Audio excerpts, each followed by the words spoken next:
Salut tout le monde et bienvenue à Ici c'est Hockey. Bienvenue à ce lundi/mardi des entrevues présentées par Garage Blainville Service Volvo. Garage Blainville Service Volvo situé au 767 boulevard industriel à Blainville. C'est la référence sur la rive nord de Montréal pour les produits Volvo. Véhicules neufs, véhicules usagés, peu importe. Garage Blainville Service Volvo, peu importe. Me souffle-t-on à l'oreille. C'est la référence depuis plus de 30 ans. Puis je les remercie. Garage Blainville ont embarqué dans la voiture de Ici c'est Hockey. Il y a de ça maintenant 5 semaines. Un énorme merci pour votre confiance. Ce soir, dernier lundi/mardi des entrevues. Et oui, déjà, de la saison. Notre dernière entrevue exclusive ce soir avec Jennifer Belrose, qui sera en première partie avec nous dans quelques instants. Et en deuxième partie, on va être avec le collaborateur Danick Martineau. En plus de Ethan Gauthier, premier choix au repêchage de la Ligue de hockey junior majeure du Québec ce week-end. Ethan va venir nous parler de son expérience. Et Danick a quelques questions pour lui. On sait que Dan est un grand fan de Ethan. Il a adoré sa performance sur le podcast, il y a de ça quelques semaines. Ethan était venu jaser de comment il se sentait avant le draft. Il avait tellement bien fait qu'on a dit « Ah, Ethan vient nous en parler lorsque la chose sera faite. » Et c'est maintenant chose faite. Il a été repêché par le Phoenix de Sherbrooke. Lui qui s'est entraîné avec les cantonniers de Magog cette année, on va dire entraîné, puisque la Ligue de hockey M18 3A du Québec n'a pas disputé de match cette saison pour les raisons que vous connaissez. En première partie, ce soir, Jennifer Belrose. Et là, chers amis, Jennifer n'est pas encore avec nous sur la diffusion, mais j'ai une petite intro par rapport à ça, parce que Jennifer est une chanteuse et elle a chanté les nationales à quelques endroits notables, dont le Centre Bell en 2020. Elle va venir nous parler de son expérience, pardonnez-moi. Et puis, ce qui est spécial avec ça, c'est que personnellement, j'ai une relation, moi, avec les hymnes nationaux.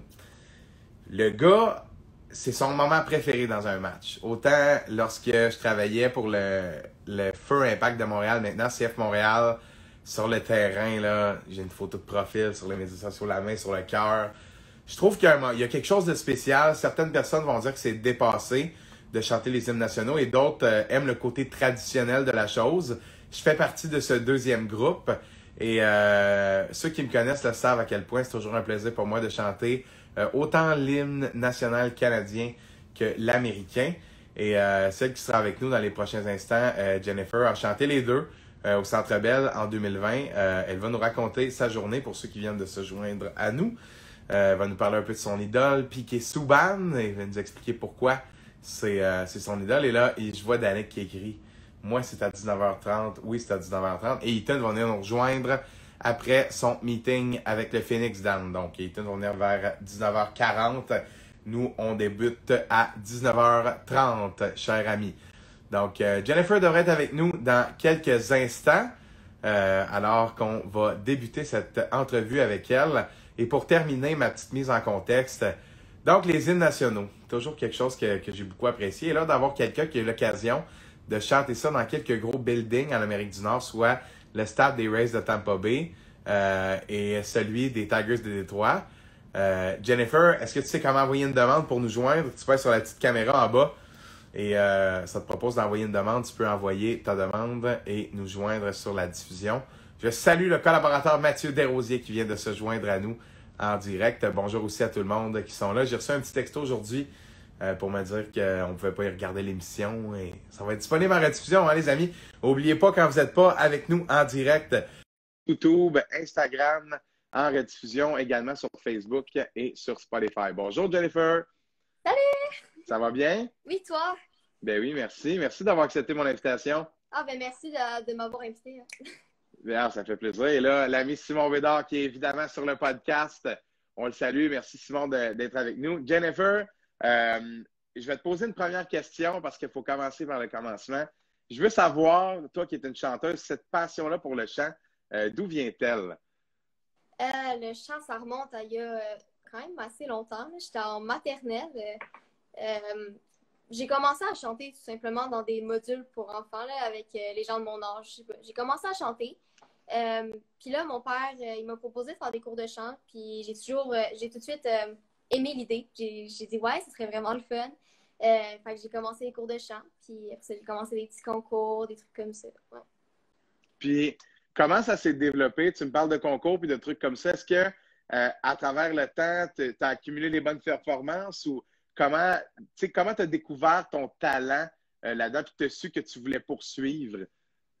En fait, ça a commencé avec ma première école de chant, ben, de musique pianissimo. Il y avait des petits concerts avec l'école. Puis après ça, j'ai commencé aussi des concours comme le festival, le festival de la chanson de Granby, puis le festival concours de Sherbrooke. C'est deux quand même gros concours que j'ai adorés. Fait à travers ces concours-là, de plus en plus, j'ai vraiment aimé le chant. Fait que ça m'a suivi jusqu'ici. Puis, est-ce que c'est la passion avec le chant mélangée aussi avec l'énergie que une foule, que ce soit lors des hymnes nationaux ou lors de certains spectacles ou concerts, l'énergie que la foule te donne, est-ce que c'est aussi ça qui t'attire là-dedans? Oui, vraiment. Mais j'ai toujours été quelqu'un qui a vraiment aimé être avec la foule, avec plein de gens, discuter. Puis honnêtement, il y a comme une énergie quand on est en spectacle ou en concours. C'est vraiment spécial, en fait. C'est quelque chose de différent. Ouais. Puis, dans un autre ordre d'idée, parle-moi de ton amour pour le Canadien. J'ai lu, en faisant mes recherches, que tu étais une grande femme. Ça vient d'où? Est-ce que ça vient également de ton enfance? Ouais, en fait, depuis que je suis toute jeune, le hockey, ça fait partie de ma vie. Avec ma famille, mon père, ma mère, mes grands-parents, ça a tout le temps été quelque chose qui est un grand sujet de conversation même. Chaque match des Canadiens, on regardait ça ensemble en famille. Puis ouais, ça a parti de quand que j'étais toute jeune. Puis, est-ce que la première fois que tu as entendu parler ou que tu as remarqué qu'on chantait les hymnes nationaux avant un match, est-ce que c'était en regardant un match du Canadien? Les hymnes nationaux, j'imagine que oui. Je me souviens pas du moment où est-ce que j'ai réalisé qu'il y a les hymnes nationaux. En fait, ça a parti tellement de quand que j'étais jeune. Mais ouais, ça a probablement été dans un match des Canadiens. C'est la partie, ouais. Puis là, je regarde aussi mes notes, là, puis je vois que ton idole, c'est Piqué Souban. Là, je vais Ouais. avoir besoin d'une explication, même si c'est assez flagrant, parce que Piqué Souban, c'est quelqu'un de très inspirant, mais je veux savoir, toi, de comment tu vois ça. Écoute, j'ai commencé à aimer Piggy souvent. Ça a vraiment été quelque chose de précis, un moment précis. Je sais pas s'il y a des gens qui s'en rappellent, mais lors d'un match des Canadiens, Piggy souvent, je pense qu'il était en punition. Puis il a comme sorti du banc des punitions, puis il a fait un but 5-10 secondes après. Puis ça m'a vraiment impressionné. Puis c'est à partir de ce moment-là, j'ai dit, waouh, lui, il est impressionnant. Fait que j'ai commencé à le regarder dans tous les matchs, puis à m'informer. Puis ouais, c'est à partir de là, fait que là, c'est mon idole. Puis, est-ce que ça, le fait qu'il ait été échangé, est-ce que ça, comment dire, tu sais, on est moins près de la personnalité de Subban depuis qu'il ne joue plus avec le Canadien de Montréal, même si on en entend quand même beaucoup parler. Quel effet ça a eu sur cette relation d'idole-là que tu as avec lui? Tu as continué de le suivre, j'imagine? Ouais, ben c'est ça, j'ai été vraiment, vraiment déçue quand il a été changé parce que, veux pas, tu sais, les Canadiens qui étaient dans l'équipe des Canadiens, je voyais souvent Piqué Souban jouer dans les matchs. Mais ouais, même quand il a été changé, j'ai continué à le regarder, à m'informer, à regarder des articles sur lui, des trucs comme ça. Fait que ouais, ça n'a pas arrêté. Puis, c'est pas comme si Piquet avait perdu de sa prestance. On l'a vu encore là, à l'analyse dans certains matchs lors des séries, là, donner son opinion notamment sur le parcours du Canadien. Non, c'est un homme avec une grande classe, définitivement. Un bon choix. Bon choix de Jennifer, en tout cas de ma perspective. Je pense que c'est une bonne personne à idolâtrer. J'aimerais ça qu'on focus un peu sur les hymnes nationaux parce que, sans banaliser du tout le reste de ta carrière ou tous les autres concours auxquels tu as participé, moi, c'est cette partie-là qui retient le plus mon attention parce que, comme je disais en prémisse de l'entrevue, moi, j'ai toujours été marqué par les hymnes nationaux. C'est un de mes moments préférés dans les matchs. On voit les joueurs se concentrer. C'est un moment qui permet de sentir la fébrilité un peu dans l'air parce qu'on est à quelques minutes habituellement du début du match. Puis, il y a vraiment une tension qui s'installe. Parle-moi de comment tu as commencé à avoir l'opportunité de chanter. Je pense que tu as commencé dans les matchs de la Ligue de hockey junior majeure du Québec. Est-ce que c'est ça? En fait, au départ, ça a été dans un petit match, puis oui, je crois. OK. Oh non, attends, mais c'est vraiment, tu sais, c'est un petit match. Puis la personne qui s'occupait des hymnes nationaux pour le Phoenix à ce moment-là était dans les estrades. Et elle est venue me voir et elle m'a donné l'opportunité de chanter pour le Phoenix. Donc, ouais, ça a commencé dans un petit match, quand on dit qu'on ne sait jamais qui est dans les estrades. Ouais. Ah, définitivement. Puis, qu'est-ce que t'aimes de chanter les hymnes nationaux? Parce que, tu sais, c'est quelque chose que certaines personnes vont trouver un peu trop traditionnel, mais à connotation plus négative. D'autres qui vont aimer cet aspect-là où il y a la concentration, il y a aussi toute la fierté de porter ce chandail-là, la fierté de faire partie d'une patrie, au fond. Euh, qu'est-ce que tu aimes de chanter à ce moment-là? C'est vraiment, je dirais, c'est l'atmosphère d'avant-match. C'est quand même quelque chose qui est vraiment spécial. Je pense que les gens qui sont pas forcément dans les organisations, ça ne rend pas compte. Mais juste en arrière, en fait, tu sais, avec tous les joueurs, quand ils attendent de rentrer sur la glace, tu vois, il y a vraiment une atmosphère, tu sais, c'est tout serré. Tu vois, les joueurs, ils ont hâte d'y aller, puis les gens sont tous prêts à ce que le show commence. Puis c'est ça qui est impressionnant, puis c'est ça que j'aime aussi les hymnes nationaux. Puis c'est aussi le fait qu'on représente notre pays aussi. C'est une fierté pour moi de représenter le pays. Ben oui, clairement, clairement. Non, c'est bien dit. Puis, comment c'était d'avoir une opportunité de chanter dans un stade de baseball professionnel? J'aimerais que, pardon, tu nous racontes ta première expérience quand tu avais 12 ans où tu as chanté dans le stade des Tigers de Détroit devant 41 000 personnes. Et c'est du monde, ça, là. Ah J'aimerais ouais. que tu me racontes comment tu te sentais avant, tu sais, la fébrilité que tu ressentais. Qu'est-ce que tu as observé? Parce que je pense que c'est important de mentionner aussi, tu en as fait mention dans ta dernière réponse, il y a aussi tout le côté qu'on ne voit pas, c'est-à-dire se promener dans les coulisses, côtoyer les cadres de l'organisation qui viennent nous saluer, nous dire bonjour, s'assurer que tout va bien. Donc, il y a aussi tout un, un- comme un accueil, il y a tout quelque chose autour de tout ça. J'aimerais que tu me parles de cette journée-là. Ah, cette journée-là, ça a été quelque chose de spécial pour moi. C'était vraiment une première expérience dans le baseball majeur. C'est énorme. Puis je me suis rendu compte à quel point que le hockey et le baseball, c'est différent.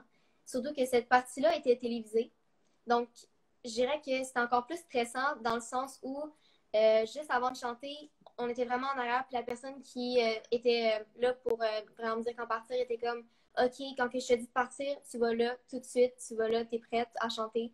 C'était vraiment organisé, synchronisé, c'était vraiment incroyable. Et aussi, c'est vraiment différent le baseball puis le hockey dans le sens où c'est en extérieur, puis j'ai l'impression que il y a plus, je sais pas pourquoi, mais ça m'a donné l'impression qu'il y avait plus de gens autour. Fait que c'est comme, OK. l'atmosphère est encore plus fébrile quasiment qu'au hockey, là. C'est vraiment différent. Puis, est-ce que je peux te poser la question, comment tu t'es ramassé à chanter l'hymne national dans un stade de baseball américain? C'est vraiment beaucoup d'efforts. Je remercie mon père pour ça. Il m'a aidé à envoyer mon portfolio à plusieurs équipes. C'est vraiment, on envoie le portfolio à plusieurs équipes, puis on espère d'avoir une réponse. C'est beaucoup d'appels à plusieurs personnes pour savoir vraiment c'est qui la personne exacte qu'on doit appeler pour avoir un contact direct là-dedans. Fait que, ouais, c'est beaucoup d'appels, beaucoup d'emails, beaucoup d'envois de portfolio pour ça. Ouais. Puis, je vais t'en poser une qui n'est pas facile, mais j'ai envie de voir ce que tu vas nous répondre. D'après toi, pourquoi tu as été sélectionné? Puis plus d'une fois, à part de ça, qu'est-ce qui fait ton charme, d'après toi, comme chanteuse? Honnêtement, j'ai pas à me poser la question à chaque jour. J'ai aucune idée. J'imagine que c'est peut-être mon dévouement. Je suis à l'heure, je suis à mes affaires, je mets beaucoup d'efforts dans mon travail.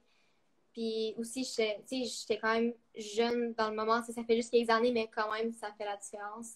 J'ai l'impression que, je pense que ça impressionne aussi les gens, tu sais, une personne de jeune âge qui est capable de faire ça. Mais encore là, j'ai aucune idée. Je me pose la question à chaque jour, puis j'ai jamais su.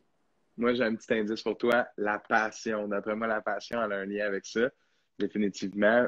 Félicitations pour ça en passant. C'est un Merci, superbe exploit, puis je pense que c'est quelque chose que tu vas te rappeler toute ta vie, c'est clair, là. c'est clair. Euh, puis, est-ce qu'à Tampa Bay, c'était différent? Tu sais, après en avoir fait un, j'imagine que tu avais déjà quelque chose sur quoi te baser comparément à l'expérience de hockey. Cette expérience-là à Tampa, c'était comment? Je dirais que c'était quand même similaire aux Tigers. Je veux dire, c'est du baseball, mais encore là, l'organisation était totalement différente. Comme je dis, à chaque fois que quelqu'un m'en parle, vraiment, les organisations sont différentes, fait que la différence est jamais la même.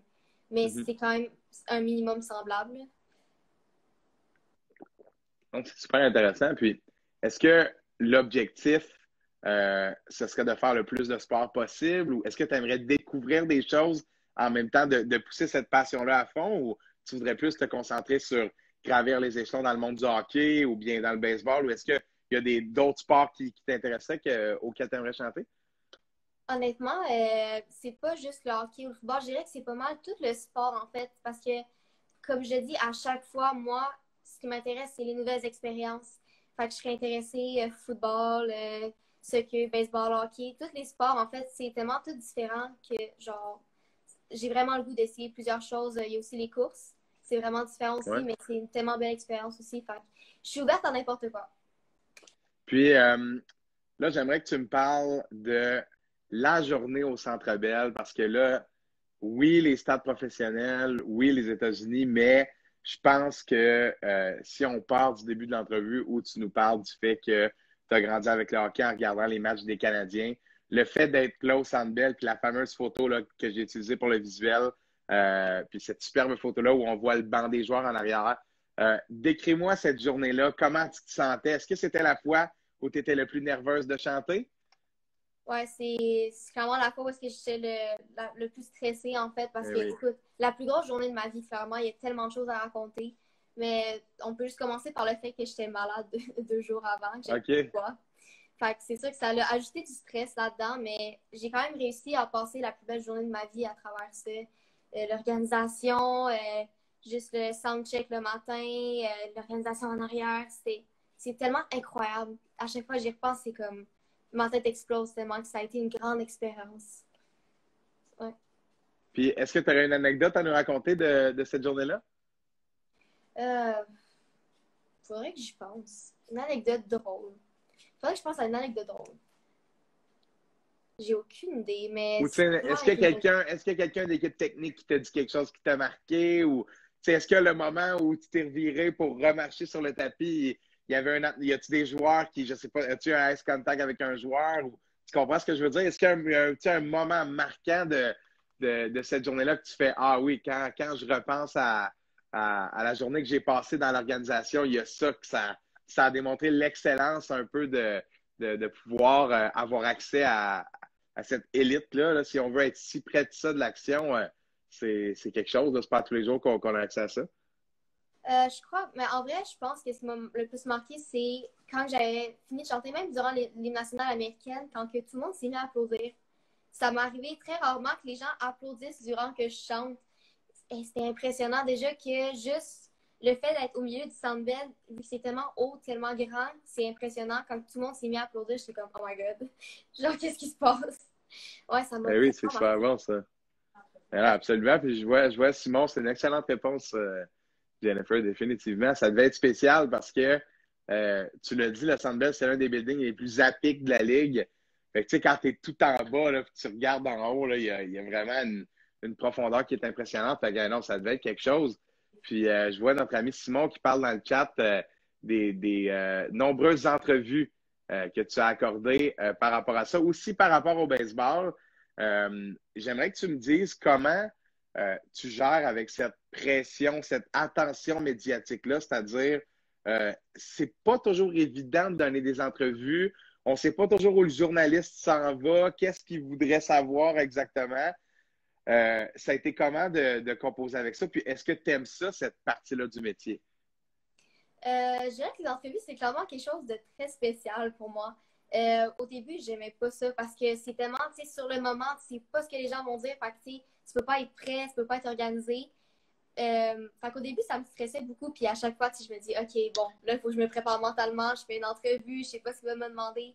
Mais avec le temps, pour vrai, on s'habitue. Tu sais, ça, honnêtement, ça aide beaucoup, tu sais, aussi, je dirais même avec l'école, tu sais, vraiment être capable de penser sur le fait, sur le moment. Ça aide aussi, tu sais, quand on veut faire des conversations. Ça a Mhm. été vraiment bénéfique. Fait ouais, je dirais que les entrevues, j'aime quand même ça. Ça me fait travailler puis tout, ouais. Puis, est-ce que tu trouves ça particulier d'avoir tous ces souvenirs-là? Parce que ça va rester en archive. Tu sais, c'est de l'histoire, là. C'est arrivé, c'est documenté. Plus tard que tu évolues dans le domaine de la musique ou dans un tout autre domaine, il va toujours rester cette partie-là de toi. Comment tu trouves ça, le fait qu'on ait pris la peine de documenter ça? Il y a des gens qui se sont intéressés à ton histoire. C'est flatteur, non? Ouais, c'est vraiment incroyable. En fait, je dirais que sur le moment dans l'année où est-ce que beaucoup de choses se sont passées, les Canadiens, le baseball, tout ça, je me rendais pas compte de l'ampleur, en fait, que ça avait. Tu sais, sur le moment, je vivais ma vie, si je vivais les expériences. C'est vraiment quand la COVID est arrivée que j'ai réalisé à quel point que ça prenait une grande partie de ma vie. Puis ce que j'ai fait, c'est quand même gros. Sur le moment, je réalisais pas. Puis qu'on ait des preuves de tout ça, des journaux, je trouve ça vraiment, c'est incroyable, en fait, que les gens se sont intéressés à ça autant. Puis j'en suis vraiment reconnaissante. Ah, clairement. Puis, est-ce que tu as l'intention de poursuivre dans la même veine? Veux-tu continuer à faire des événements? Est-ce que l'angle que ta carrière a présentement te plaît? C'est-à-dire, veux-tu continuer à chanter des hymnes nationaux, puis également, tu continues à faire des spectacles, ou c'est quoi tes objectifs dans le monde de la musique? C'est sûr que je veux continuer à faire des trucs sportifs. Pour vrai, c'est quand même une grande partie de ma vie. Puis je me verrais pas plus en faire, en fait. Tu sais, les nouvelles expériences, les voyages qui arrivent avec ça, parce que c'est quand même un ensemble de choses. Puis je vais aussi continuer à faire des spectacles parce que je trouve que ça complémente bien, en fait, toute l'expérience musicale que je vis. Ouais, fait que c'est sûr que je continue ça, c'est ça.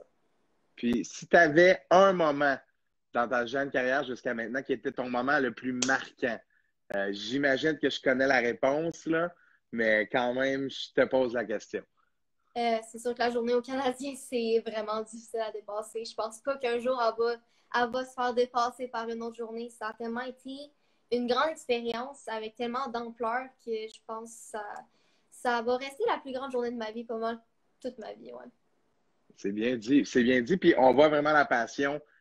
Autant quand tu parles de chanter, mais quand tu parles de cette journée-là, là, il y a encore plus quelque chose de spécial. Mais félicitations d'avoir réussi à te rendre là. Et puis, bravo de constater l'ampleur un peu de ce moment-là, parce que ça devait être une expérience exceptionnelle, mais je pense que de le savoir un peu au préalable, ça t'a permis vraiment de le vivre et de faire wow, tu sais, je suis vraiment en train de faire ça puis de constater à quel point ben, tu sais, c'est quand même classe, là, chanter l'hymne national aux Canadiens. C'est pas, on donne pas la chance à n'importe qui d'aller là seulement pour donner la chance. Donc, chapeau encore une fois pour cet accomplissement-là. Puis, est-ce que tu as un rêve? Est-ce que tu as un objectif précis? Une ambition que tu as peut-être depuis ton enfance dans le monde de la musique? Souhaites-tu un jour sortir un album? Aimerais-tu avoir des chansons qui passent à la radio? Comment tu vois ça dans le futur? C'est sûr qu'il y a plusieurs choses que j'adorerais faire, mais je pense qu'une des plus grandes choses, ça serait déjà retourner au Canadien. Ça serait tellement incroyable. C'est sûr que, tu sais, j'aimerais ça aussi écrire mes propres chansons à un moment donné dans ma vie. On sait jamais vraiment quand ça va arriver, quand l'inspiration arrive. Peut-être qu'il y a une chanson qui va sortir, on sait pas. Fait que, ouais, avoir une vie, je pense, mais mon plus grand rêve, ça serait de garder la musique dans ma vie le plus longtemps possible. Tu sais, pas perdre ce bout-là de ma vie. C'est tellement important. Fait que c'est ça, je pense, mon plus grand but. Mais je te souhaite de le conserver. C'était super intéressant. Je te remercie beaucoup, Jennifer. C'était une entrevue différente de celle que j'ai faite précédemment au podcast. Puis c'est super intéressant. Tu as une très belle histoire. Puis je te souhaite vraiment le meilleur pour la suite. Tu vas aller loin si tu continues comme ça. Oh, merci. Merci de l'invitation beaucoup. Ça m'a vraiment fait plaisir. Bien, au plaisir de se reparler. Prochaine fois que tu vas au Canadien, là, tu viendras nous raconter ta journée si jamais ça te tente. Parfait, merci. Salut Jennifer, au plaisir. Bye! C'était Jennifer Belrose, chanteuse, jeune demoiselle de 14 ans. Superbe histoire, qui a chanté l'hymne national en 2019 dans des stades de baseball majeurs, en 2020 au Canadien de Montréal. Et la jeune demoiselle est passionnée par la musique. Elle a fait des comédies musicales, de nombreux concours. Et la voici maintenant qui est en train de tirer son épingle du jeu dans ce monde-là des hymnes nationaux. Un monde qui est pas facile, un monde qui est rempli d'une énergie qui est si particulière et selon ce que Jennifer nous a confié ce soir, c'est un peu ce qui l'attire là, dans ce domaine-là. Ben, je vous remercie d'avoir été avec nous pour cette première entrevue ce soir à ICC Hockey. On se rejoint dans quelques minutes pour notre émission spéciale avec Danick Martineau et Ethan Gauthier. On commence avec Danick qui va être là pour les 10 premières minutes et Ethan devrait nous rejoindre très rapidement. Salut tout le monde, à tout de suite.